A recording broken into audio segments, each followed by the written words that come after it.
The train hissed into the dusty station of Silver Bluff like a wounded animal. Passengers stepped off in pairs or groups, clutching luggage, calling for cabs, scanning the crowd for familiar faces. But one woman stood alone. She wore a faded shawl wrapped tight around her shoulders and boots too large for her small feet. Her dress was torn at the hem and stained with soot. Strands of chestnut hair clung to her cheeks, damp with sweat and dust. A deep bruise bloomed along her jawline, half hidden beneath her scarf. The station master leaned out from his booth. "Name?" She blinked slowly. The question wasn't cruel, just routine. "I don't have one," she said after a pause. Her voice was low, cracked like dry earth. He frowned. "Well, everyone's got a name, miss. Not anymore." He opened his mouth to say something, but stopped. There was something in her eyes. Something wild, haunted. He handed her a slip of paper with a half-hearted shrug and turned to the next passenger. She wandered through the town square, clutching a small cloth bag to her chest, like it held her only reason for breathing. Children stared.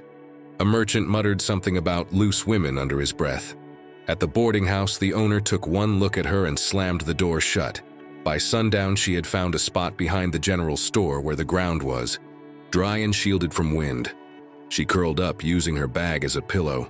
The stars blinked overhead like distant, uncaring gods. That night she didn't sleep. Not really. The cold bit at her bones, and the voices of drunken men in the alley kept her awake. One of them passed close and laughed. "Pretty one, that," he slurred. "Bet she'd be grateful for company." Another laughed. Footsteps approached. Her hand reached instinctively for the shard of glass she kept hidden in her boot. But then, everything went quiet. A shadow moved at the end of the alley, broad shoulders, heavy boots, a long coat that brushed the ground. The man didn't say a word, but the drunks sobered immediately. One of them whispered, "Grady," and they both vanished like rats chased from a barn. She peeked through the cracks of her makeshift shelter. The man stood in silence, looking in her direction. Even in the darkness, she could feel the weight of his gaze. He didn't step closer, didn't offer food, didn't offer words, just watched. When she woke the next morning, the town was already buzzing with rumors. That woman, no name, no ring, probably a runaway. "I heard she came from the east where the fire happened." Weston Grady looked at her. No, he wouldn't. He's not that kind of man. Maybe he just saw something familiar. She wandered through town again, trying to find work. The bakery sent her away. The tailor laughed in her face. No references, no surname, no chance. By dusk, she returned to the alley. Her body ached, her stomach gnawed with hunger. She leaned her head against the wall and let the tears come, silent and slow. A shadow fell over her again. She looked up. It was him, Weston Grady. His face was unreadable. Scars lined his jaw. His eyes were like smoke, gray, shifting, hard to hold on to. He didn't speak. He simply reached out his hand. She stared at it for a long time. And then, because she had no husband, no name, and no place to go, she took it. Weston didn't lead her through town. He led her around it, down a trail no one used, past the dry creek bed and into the foothills where the land turned harsh and silent. His horse walked slow, like it understood the woman behind the saddle hadn't eaten properly in days. She didn't speak. Neither did he. The only sound was the wind catching dry grass and the distant cry of hawks overhead. She held tight to the saddle horn, unsure if she was being rescued or taken. When they arrived, the cabin looked like it had grown out of the mountain itself. Low, weathered, half-covered in climbing vines. Smoke rose from the chimney. There was no welcome sign, no lantern to greet her. Weston dismounted, tied the horse, and opened the door without a word. He glanced back once. She hesitated, then stepped inside. The inside smelled of cedar and tobacco. A stone fireplace glowed low, casting flickers of light on the wooden walls. There were two rooms, one with a cot, the other with a large, sturdy bed. Weston pointed to the cot and set a basin of water on the table. Bread and beans were already out, still warm. She moved slowly, uncertain. "Why are you helping me?" she whispered. He didn't answer, just turned and disappeared through the door to the other room. The next morning, she woke before the sun. A blanket, one she didn't remember pulling over herself, lay tucked beneath her chin. Outside, the sound of an axe echoed through the hills. She stepped to the window and saw him, Weston Grady, shirt damp with sweat, splitting logs with the focus of a man trying to forget something. The town didn't forget either. At the saloon, whispers spread fast. He took her up there. No, one's been in that cabin since the fire. She's trouble, mark my words. But Weston didn't care. He returned only once, to the blacksmith, and when asked about the woman, he simply stared until no one dared ask again. Back at the cabin, she cleaned in silence, scrubbed the table, mended a torn curtain. She didn't owe him anything, but doing something, anything, made the silence less unbearable. That night, as she sat by the fire with a cup of weak tea, Weston finally spoke. "Eat, sleep, leave when you're strong." She looked up. His voice was deep, but quiet. She studied his face, scarred, hollow, not cruel, but carved by grief. "I have nowhere to go," she said. He didn't respond, just stared at the fire, jaw tight. Outside, a storm rolled in. Wind howled through the cracks of the cabin. But for the first time in weeks, she didn't feel afraid. She didn't even know his story, and he didn't ask for hers. But something unspoken settled between them that night, like the silence was holding its breath. The next morning, the mountains were dusted with frost. She stood by the fire, cradling a chipped mug in her hands. Weston had already gone out. He always left before dawn, always returned at sundown. Never explained where. She wasn't sure how many days had passed. Maybe 3, maybe 6. The rhythm of the cabin was simple. Silence, work, warmth. It was more than she'd had in months. But the silence was beginning to feel heavy. That evening, she followed him. Quietly. Not far. Just to the edge of the ridge, where he always disappeared. She kept her distance, hidden by scrub trees. From behind a rock, she watched him kneel beside a crude wooden cross. 2, actually. One small. He didn't pray, didn't cry, just sat there for a long time. His head bowed, shoulders stiff. The wind pulled at his coat. She stepped on a twig. His head snapped around. Their eyes met. She froze.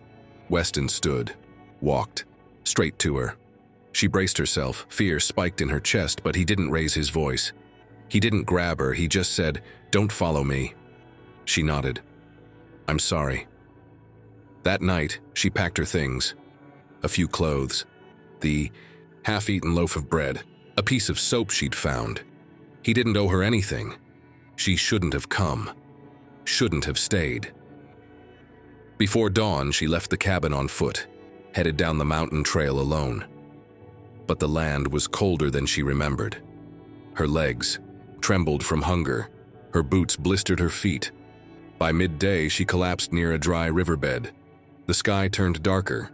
She thought of her father's voice, cold and final. Her fiancé's hands, too rough, too demanding.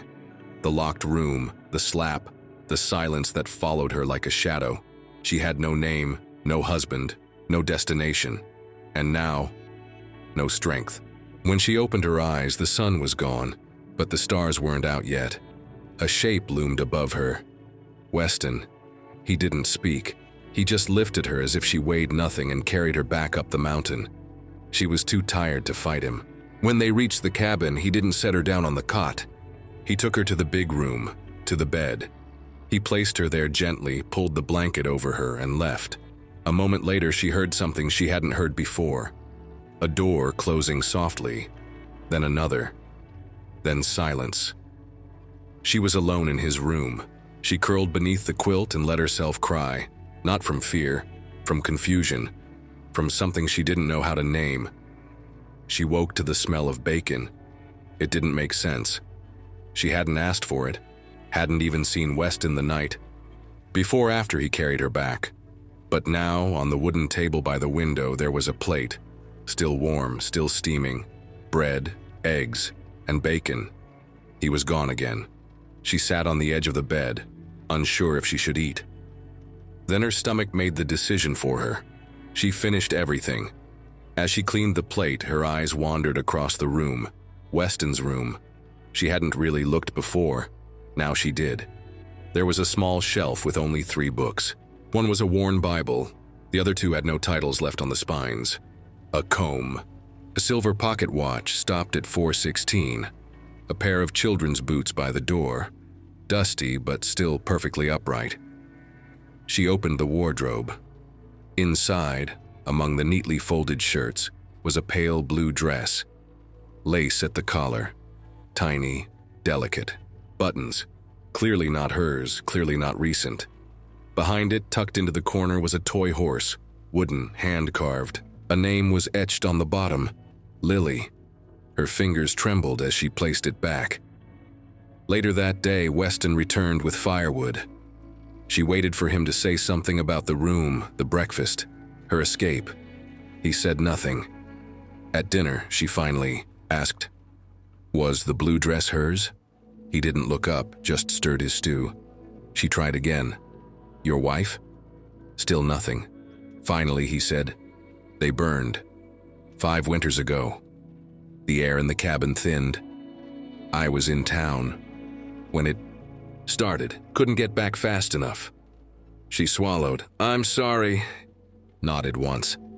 "I couldn't leave the room," she whispered. "When I ran, I had nothing." He didn't ask her to explain, didn't need to. That night, the wind howled through the cracks again. She sat by the fire, her knees pulled up to her chest. Weston took the chair across from her. Still no words. But for the first time, he didn't retreat to the other room. He stayed, and as the fire crackled and the shadows danced, the ghosts in the house seemed to settle. Not gone, just quieter. The frost thickened as the days passed. Each morning, Weston rode out before she woke. Each evening, he returned with something. Full firewood, potatoes, dried apples. He never asked where she came from, never asked her name. She didn't offer it. One morning, she woke with her hands shaking. The chill felt sharper, deeper. Her breath caught in her throat. When she stood, the room spun. She collapsed near the hearth. When she opened her eyes, Weston was kneeling beside her. His coat smelled of pine and smoke. She tried to speak, but only a dry croak escaped. Without a word, he lifted her in his arms and carried her back to bed. Over the next 3 days, she drifted in and out of fever. Cool cloths on her head, bitter herbs on her tongue, strong arms holding her steady when she shivered too hard to stay still. She saw glimpses, Weston's face close to hers, eyes clouded with concern. His rough hand brushing sweat-drenched hair from her forehead, the firelight flickering on the wall. The shape of him dozing upright in the chair beside her bed. He didn't leave her, not once. When she finally awoke for good, the fever broken. She found herself beneath a different quilt, heavier, softer, and someone had braided her hair. She turned her head. Weston sat by the window, half asleep. He looked tired, paler than usual, but solid, present. "You stayed," she whispered. He looked at her, slow and calm. "Of course I did." It wasn't affection, it wasn't obligation. It was something else, something older, like instinct. That evening, she managed to eat. Again. He placed the bowl gently in front of her and sat across the table. The candle between them flickered. "Thank you," she said softly. He didn't answer, but after a pause, he asked, "You got a name?" She hesitated, then shook her head. "Not anymore." He nodded slowly. The silence stretched between them, not uncomfortable, just full. Outside, snow began to fall, slow and soft, like ash from a long dead fire. Inside, she watched Weston's hands as he cleaned his rifle. The scar on his knuckle, the way he moved with care, and for the first time, she wasn't afraid of him. She was afraid of what she might feel for him if she stayed much longer.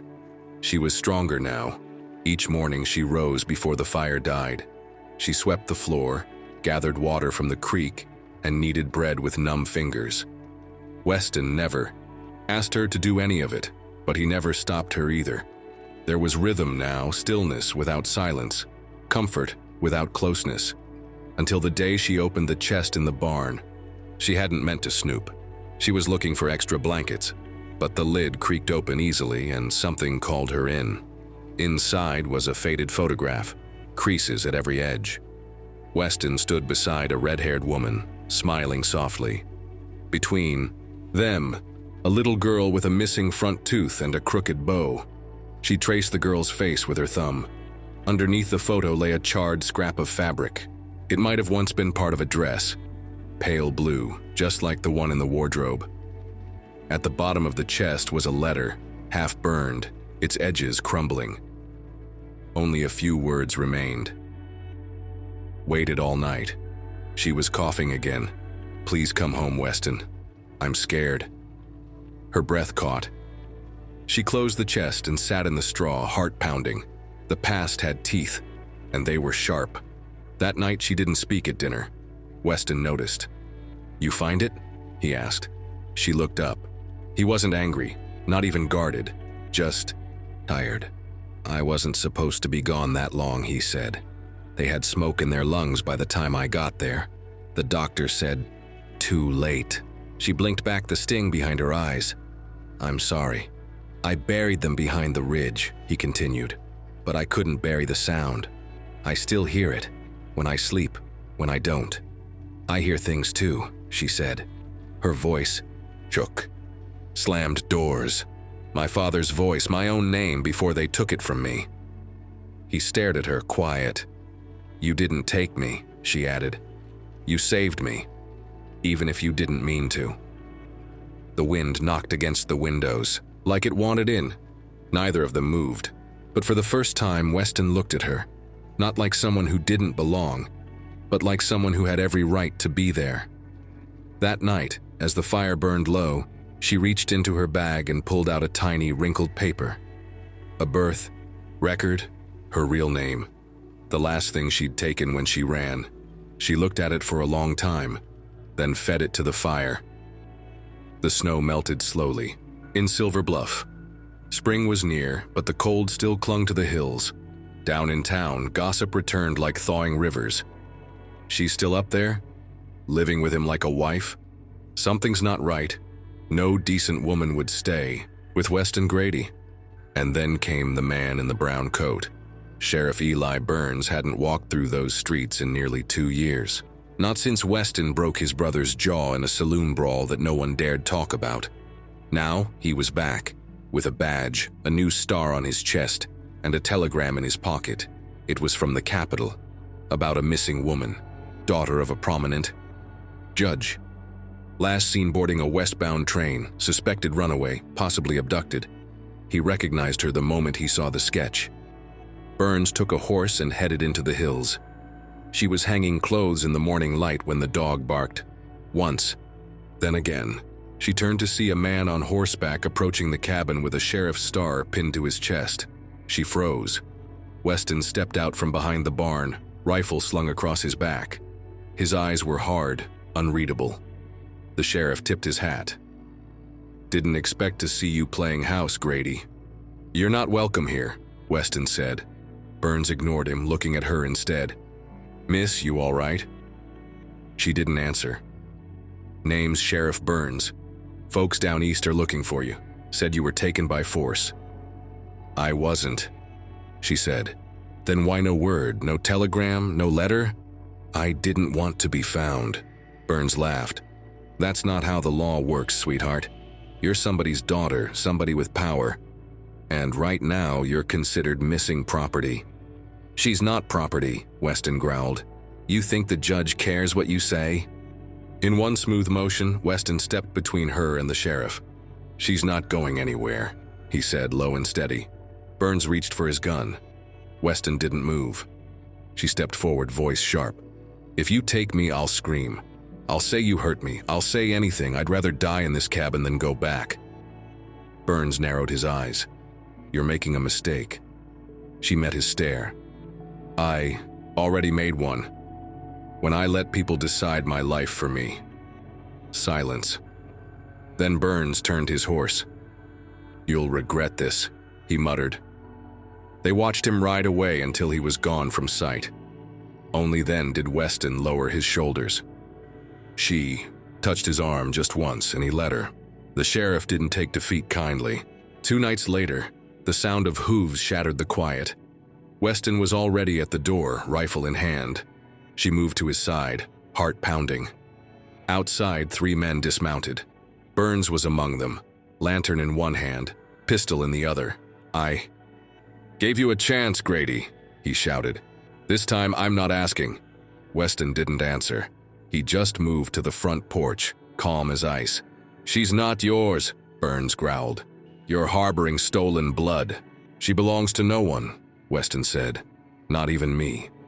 Behind Weston, she grabbed the shotgun hanging by the hearth. Her hands shook. Her breath came fast, but her mind was clear. The last time someone came to take her, she'd stayed silent. Not now. The first shot rang out like thunder. One of the deputies fell, clutching his leg. Gunfire exploded in the dark. Weston moved with terrifying precision, firing, reloading, shifting position. Burns dove behind the water trough. The third man tried to flank the cabin but was stopped cold by a slug to the shoulder. Then everything went still. Smoke hung low. The porch rail was splintered. The dog whimpered from under the stairs. Weston stepped forward, boots crunching, over broken glass. Burns raised both hands. All right. She stood behind Weston, still holding the shotgun. "Go," Weston said. Burns hesitated. "This isn't over." "It is for you." The sheriff mounted his horse with a sneer and disappeared into the trees. Inside, she dropped the shotgun. Her hands were numb. Weston turned to her. "You, okay?" She nodded, though she wasn't sure if it was true. "I'll fix the door," he said. "I'll make tea," she replied. Neither of them smiled, but something shifted, like a wound that finally stopped bleeding. That night, Weston cleaned his wounds at the table while she sewed the rip in his sleeve. When her fingers brushed his arm, he didn't flinch. "You could have let me go," she whispered. "I didn't want to," he said. She looked up. "I didn't want to either," she replied. And for the first time, he reached for her hand, not with possession, not with apology, but with quiet promise. The cabin healed slowly. Weston rebuilt the porch rail with fresh cedar from the ridge. She planted herbs beneath the kitchen window, basil, thyme, a little lavender she'd saved from her old bag. He didn't ask why. He just brought her more seeds. Some days, he spoke. A few words. Fewer than most men used in an hour, but every one of them mattered. She came to know the shape of his silence, what it meant when he looked at the sky, or when he stood too long. At the edge of the field. He still visited the graves, always alone. She never followed again. But one afternoon, he came back carrying something wrapped in canvas. She opened it carefully. It was a carved sign, simple and rough. Home. Just that. Not Grady Ranch. Not the cabin. Not Lily's Rest. Just home. She helped him hang it above the door. That evening, they ate together by lamplight. She reached across the table, her fingers brushing his knuckles. "I want to stay," she said. He looked up. "You already have." Still, a shadow lingered in her heart. One final piece. Late one night, when he was asleep in the chair by the fire, she stepped outside with a single envelope in hand. The last thing that tied her to the world she left behind. She walked to the edge of the ridge, where the wind still carried voices if you listened hard enough. She held the envelope over the flame of her lantern until it caught. She didn't watch it burn. She watched the stars instead. By spring, the hills bloomed wild with color. The dog followed her everywhere now, tail wagging with each step.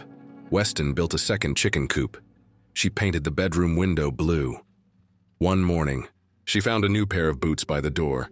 Small, worn in just enough. A note tucked inside. "For the one who walks beside me, no signature." She slipped them on. They fit perfectly. The creek sang louder in spring. Birds returned to the trees above the ridge. The lavender she planted pushed, up through the soil, small but stubborn. She knelt in the garden one morning, hands deep in the earth, when she heard Weston's boots behind her. He didn't speak. He simply sat on the step, watching her work with the calm of someone who'd finally stopped running from ghosts. She looked up. "Do you ever wonder what people say about us down there?" He shrugged. "They don't know us." She smiled. "No, they don't." That evening, as the sun dipped low and painted the hills gold, she pulled out a piece of parchment. She wrote, for the first time in months, not a letter, not a confession, a story. There was a woman with no husband, no name, and no place to go. She was supposed to disappear. She was supposed to stay silent.